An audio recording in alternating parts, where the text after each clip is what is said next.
আসসালামু আলাইকুম এভরিওয়ান, আপনারা সকালে কেমন আছেন? আশা করি সবাই অনেক ভালো আছেন। আলহামদুলিল্লাহ আমি অনেক ভালো আছি। আজকে আমি আপনাদের কাছে অনেক মজাদার একটা রেসিপি নিয়ে চলে আসলাম।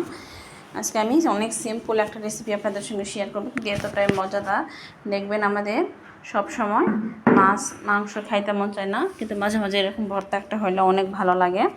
এতটাই মজাদার আর খুব ঝটপট এই ভর্তা রেসিপিটা হয়ে যায়। চলুন পুরো রেসিপিটা দেখবেন।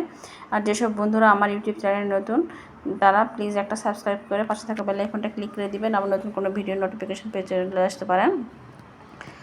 আর আমার পুরো ভিডিওটা দেখে কন্টিনিউ করবেন, করে একটা লাইক দিয়ে দিবেন।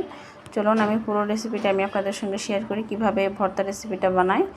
শুধু এই ভর্তাটা আমি মসুর ডাল দিয়ে বানাবো।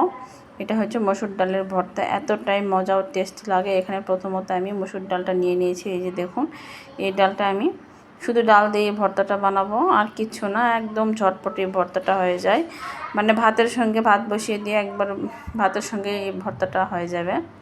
এক্সট্রা কোনো সময় লাগবে না, আর কোনো কাটাকুটার ঝামেলাও নেই। এই যে দেখুন, প্রথমে ডালটা আমি পাতিলে দিয়ে দিলাম। পাতিলে সুন্দর করে পরিষ্কার করে নেব। ডালটা শুধু ধুয়ে নেব।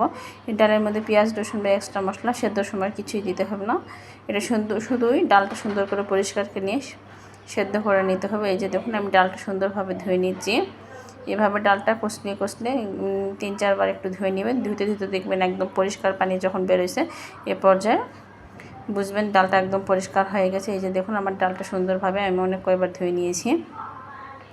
ধুয়ে নিয়ে এটা আমি ডাল বসাবো না। ডাল বসালে কিন্তু এটার পানির পরিমাণটা একটু বাড়ায় দেওয়ার লাগে। এটা কিন্তু আমি ভর্তা করবো, এই জন্য ডালের ডাবল পানি দিলে বাস এইটুকুর মধ্যে সুন্দরভাবে সেদ্ধ হয়ে যায়। এটা আমি চুলায় বসিয়ে দিলাম। এখানে বেশি না, 10-15 মিনিটের মধ্যে একদম সুন্দরভাবে সেদ্ধ হয়ে যাবে। আর ডালটা যদি নতুন হয় তাহলে কিন্তু বেশি সময় লাগবে না। আর পুরান ডাল হলে আরেকটু বেশি সময় লাগতে পারে, 15 মিনিটের মতন হয়তো লাগতে পারে, 15-20 মিনিট লাগবে এরকম। কিন্তু ডাল আপনার যেরকম ডালের উপর নির্ভর করবে আপনার ডাল ফোটার। কিন্তু অল্প পানি দিয়ে পাকটা যখন উঠে আসবে, এই পর্যায়ে হিটটা একদম কমাই দিয়ে ঢাকনা দিয়ে ঢেকে রাখবেন, তাহলে দেখবেন সুন্দরভাবে সেদ্ধ হয়ে যাবে। এই যে দেখুন, আমার ডালটা প্রায় সেদ্ধ হয়ে গেছে। আমার বেশিক্ষণ লাগছে না, একদম 10 মিনিটের মতন সময় লাগছে। এখানে দেখুন, ডালের যে পর্যায়ে দেখবেন পানিটা একদম শুকিয়ে গেছে, পানি থাকা যাবে না ডালে, কিন্তু এভাবে একটু পরপর একটু ঝাঁকিয়ে দিবেন। দেখবেন উপর থেকে পানি বুদবুদটা নিচে যখন চলে গেছে, একটু দেখবেন মাছলদানি বা চামচ দিয়ে নিচে লাগা লাগা ভাব হবে। এই পর্যায়ে বুঝবেন ডালে কিন্তু কোনো পানি নাই। ডালটা একদম বেশিও জাল দেওয়া যাবে না, বেশি জাল দিয়ে পুড়ে ফেললে কিন্তু ভর্তাটার থেকে গন্ধ আসবে।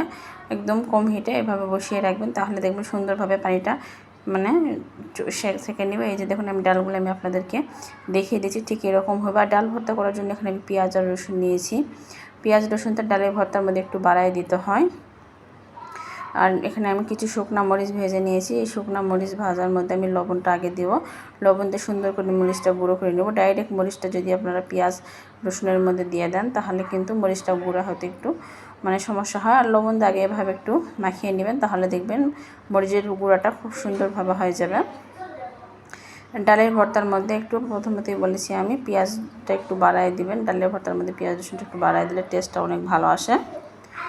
এই যে দেখুন আমি সুন্দর করে একদম হাতে সময় ধরে মাখিয়ে ভর্তাটা করতেছি। আর পেঁয়াজ রসুনটা একটু কুচি করে নেওয়ার চেষ্টা করবেন, তাহলে দেখবেন ভর্তাটা এই চাটনিটা অনেক সুন্দর হবে। এখানে আমি খাঁটি সরিষার তেল দিয়ে দিলাম। এই যে দেখুন, খাঁটি সরিষার তেল দিয়ে সুন্দর করে আমি চাটনিটা করে নিচ্ছি। এতটাই অল্প সময়ের মধ্যে এই ভর্তাটা হয়ে যায় যে আপনারা বলতেছি তো, ভাতের সঙ্গে একদম হয়ে যাবে। আর আমার এই রেসিপিটা যদি আপনাদের কাছে ভালো লেগে থাকে, তাহলে প্লিজ দয়া করে একটা লাইক করবেন। আর লাইক করে সাবস্ক্রাইব করে না থাকলে একটা সাবস্ক্রাইব করে পাশে থেকে বেল আইকনটা ক্লিক করে দিবেন। আর যেসব বন্ধুরা সাবস্ক্রাইব করে দিয়েছেন তাদেরকে তো অসংখ্য ধন্যবাদ। এই যে দেখুন, মাশাআল্লাহ দিলে কতটাই লোভনীয়, কতটা মজাদার হয়েছে ভর্তাটা, আপনারা দেখেই বুঝতে পারবেন। এভাবে যারা ভর্তা কোনো দিন খাইছেন না, একবার হলো ট্রাই করে দেখবেন। এতটাই টেস্টি, দুর্দান্ত স্বাদের রেসিপি। আমরা ঘরে কিন্তু আলুর ভর্তাটা বানাই, কিন্তু আলুর ভর্তার চেয়ে ডালের ভর্তাটার টেস্টটা অনেক ভালো লাগে। আমার কাছে তো অনেক ভালো লাগে। আমরা মানুষ সবাই অনেক পছন্দ করি। এরকম নিত্য নতুন ভিডিও পাওয়ার জন্য আমার পাশেই থাকবেন। সবাইকে জানাই আল্লাহ হাফেজ, আসসালামু আলাইকুম।